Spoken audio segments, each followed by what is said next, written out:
going on, everyone? Today I'm going to talk about the SpinFish from Yakima Bait. This fish bait imitation give you guys the insights on how to fish these and 5 tips to help you catch more salmon and steelhead when you get out there and use the SpinFish. So the SpinFish from Yakima Bait is a bait fish imitation, something like an anchovy or a herring, something that salmon and steelhead will go after. So the basics of the SpinFish is you have a double hook setup rigged in the back with a bead and then to your SpinFish chamber, and you pull the 2 chambers apart here and you're able to stuff the inside with bait and scent to make it like a bait fish imitation. Now the main line for the SpinFish attaches from the hooks through a hole at the bottom of the SpinFish, and then you have 2 holes on the top right and the left that go through the SpinFish to help it rotate either clockwise or counterclockwise depending on how you want to fish this in the water.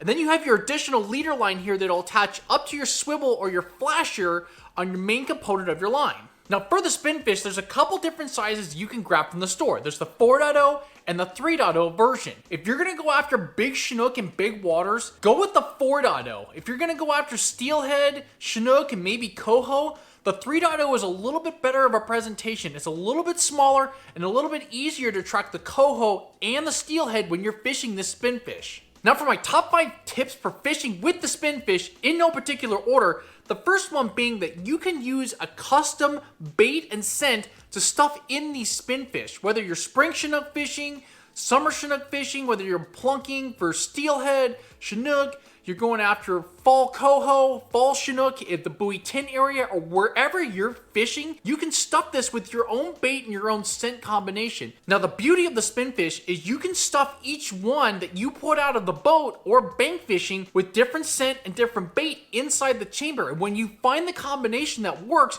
you can swap all your SpinFishes in the boat, or whether you're bank fishing or wherever you're fishing with these, to that scent, which is great. So you can customize and kind of have a variety out where you're fishing, and you can find that perfect combination that's going to attract the fish and then use that to continually catch more Chinook, coho, steelhead, or wherever you're going after. Now my favorite tip for using the SpinFish is that you have the bottom and the top portion that come apart. And if you've got multiple size 3.0s or 4.0s with you, which I highly recommend, you can swap tops and bottoms to have different color combinations depending on the water conditions, the water clarity, and just something different to throw at the fish. Just because this comes with this one color, you can swap out colors from different SpinFishes that you have. It's something of a really nifty technique and trick that you can use to give the fish a little bit of a different presentation to try to target Chinook, coho, or steelhead, and I would advise swapping those colors. That might just be the trick from going from a day where you don't catch anything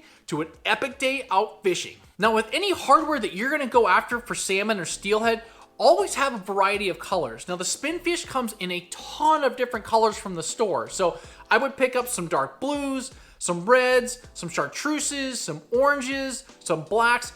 Get a different variety of colors for the different water conditions that you're gonna fish, or different areas or zones that you're gonna go after a Chinook, a coho, or even a steelhead. The beauty of the 3.0 and the 4.0 is they've got colors across both of those sizes. So depending on the water that you're fishing or the species that you're going after, you can use the variety of colors to target the fish where you're at. Now the SpinFish comes with a pre-tied leader in here, which is great, but I would also recommend when you're gonna fish with these is to change out the leader length of this SpinFish behind, say, your flasher if you're trolling for salmon, or if you're plunking from, say, a beach and you're using this for your plunking setup. Play around with different leader lengths of this SpinFish, because behind the flasher, if you're trolling for salmon, it's gonna rotate clockwise or counterclockwise depending on which hole that you put the line through. But having that different leader length depending on the time of the year, where you're fishing, and the water conditions can play a huge part in success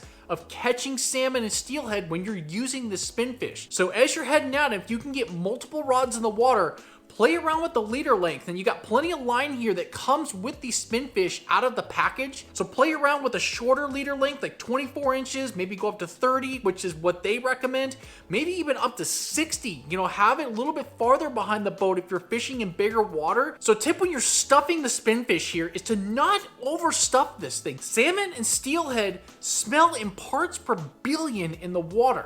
You don't want to overstuff this spinfish, because what'll happen is if you do overstuff, the rotation of that spinfish in the water will act a little bit funky, and it won't have that perfect spin like it should. You don't have to overstuff the spinfish with a ton of bait and a ton of scent. You just need to put a little in there, because you've got the holes at the bottom and the top where the scent of the fish and maybe the added scent, say from Procure, is coming out of there to attract the salmon or steelhead that you're going after. So be careful, don't overstuff this thing. It only takes a little bit of bait to really get those fish to attract into this thing, and then hopefully grab it and set the hook, and you'll be in for an epic battle, hopefully with a 20, maybe even a 30-pound Chinook. You never know. Now lastly, if you're going to stuff the spinfish with some bait and scent, make sure that you clean it out in the water before, say, you take the boat out or before you leave the bank fishing area that you're at. You want to get that scent out so you can reuse this spinfish for another trip. Now the trick is to get all the bait out and maybe brush it a little bit with some lemon joy is the trick to get it nice and clean on the inside. Just wash it a little good, get a little toothbrush in there to clean it up, because these spinfish, you really want to take care of them just like you would if you're wrapping bait, say on a quick fish or a plug or a mag lib, right? You want to make sure that these are clean so you can reuse them for the next day. And especially if you have success on a color, you want to get that stinking bait out of there. So maybe the next day that you head out, you've got this ready to go for another big hookup and another good day of fishing. So that's my video on using the spinfish to help you catch some more salmon steelhead when you hit the water. Now, my favorite bait to use in these spinfish is a little bit of tuna with some salmon slammers. So hopefully when you get out there, you can customize your own bait and scent combination to catch some more salmon and steelhead when you hit the water. Now hit the like button, subscribe if you like fishing and other outdoor content, and as always guys, the outdoors is a gift, share it with others.